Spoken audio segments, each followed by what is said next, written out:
Management, it's been a mixed show from Godrej Properties in the December quarter, with the company reporting a top-line growth of 27%. Sharath Dubey caught up with the Executive Chairman Pirojsha Godrej to get a fine print of the earnings for the quarter gone by, and started by asking him about the company's JV with Hero Cycles. Let's listen in to what he had to say. This is an exciting new project we've partnered for in NCR, which is, this is in a very, very prime location on Golf Course Road in Gurgaon. We believe this is one of the best sites in all of NCR, and we've partnered with Hero Cycles and our fund management arm to develop what we hope to make, a landmark office development in the market. This will be a, ultra luxury office development with a little bit of mixed-use retail at the base. So I think that's the project's obviously at a very, very early stage. We've just concluded the partnership over the last month, and we're now getting into the planning and regulatory approval phase of that project. Okay, sir, what is your outlook for the Godrej fund management which you have started? Like any strategic tie-ups you're looking for going into FY20? Yeah, Godrej Fund Management is now a separate real estate private equity arm of the Godrej Group. We see a lot of opportunity to make new investments in various sectors that we might not choose to do from Godrej Properties.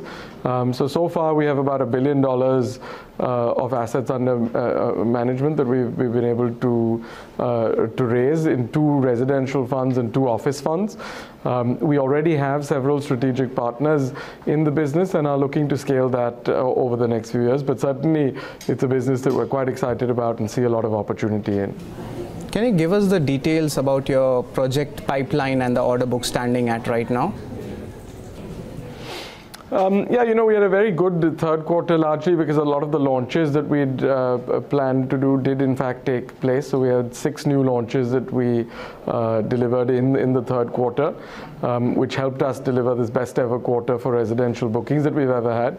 The fourth quarter, we also have another robust launch calendar. So hopefully, if we are able to launch all of those projects, I think we'll end the year on a very strong note.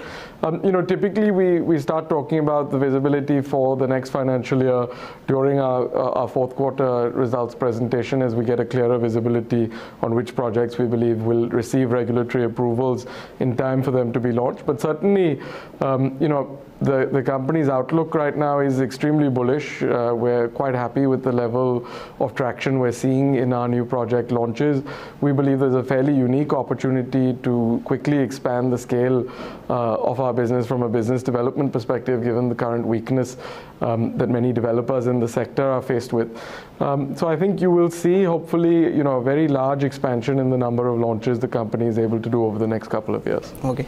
In terms of bookings, which geographical segment did you actually, maximize your bookings at? If you can give us a segment-wise kind of a contribution of bookings. Yeah, so the new launches in the third quarter were quite well distributed geographically. In Bangalore, for instance, we launched our first ever plotted development project, and we're able to sell about 750,000 square feet of space there with a value of over 250 crore. Here in Mumbai, we launched a new phase of a township project we're building in Panvel, and that project also received a very strong response with about 400,000 square feet of sales worth a little under 300 crore sold over there. In NCR, actually, we had 2 new project launches during the quarter, one each in Gurgaon and Noida. Cumulatively, those 2 projects delivered sales of about 600,000 square feet with a booking value of over 350 crore. We also had smaller but also very successful launches in Pune, in one of our new phases of our project there, and also in Ahmedabad, where we launched after several years a new phase of our project there. So I think the geographical distribution of sales during the quarter was extremely positive, with strong launches in all 4 of our focus markets of Mumbai, NCR, Bangalore and Pune, and also a successful new launch in Ahmedabad. Yeah, and one more thing. In December, there were the bookings of flats were actually slowing down on the industry perspective, hoping for a GST reduction in ready-to-move-in houses. So, did you feel the heat going into December, or you had a kind of an uniform bookings all throughout the quarter? No, I think actually December was by far the strongest month of the quarter for us, because that's when a lot of the launches happened. So that was actually a very strong month.